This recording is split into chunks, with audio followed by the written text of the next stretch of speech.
Hello everybody, welcome back. Today as well we have got to another video. In this video I'll show you how you can simply go ahead and log out Instagram account.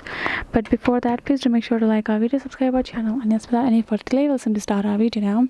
For the matter, first of all, access your Instagram. Once you have done so, you're going to find this kind of interface over here, right? So afterwards, for you to log out, you're going to go ahead, simply tap on your profile icon that will be on the below right corner. Once you have done so, you're going to find your profile, right? You're simply going to go ahead, tap on this horizontal line that will be on top right corner of your screen. Now simply go to this option called settings, given the first option. Now you will find all kind of settings option given by Instagram itself for you to make any changes or upgrade your account according to your need. But for us to log out, we're simply going to scroll down, and in this login section you can see add account logout option.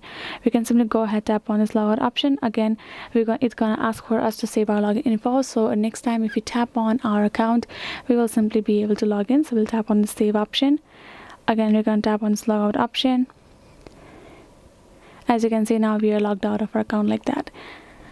So yes guys, this is it. I hope this video was helpful to you all. Thank you so much for watching, and yes, I will be seeing you guys in our next video.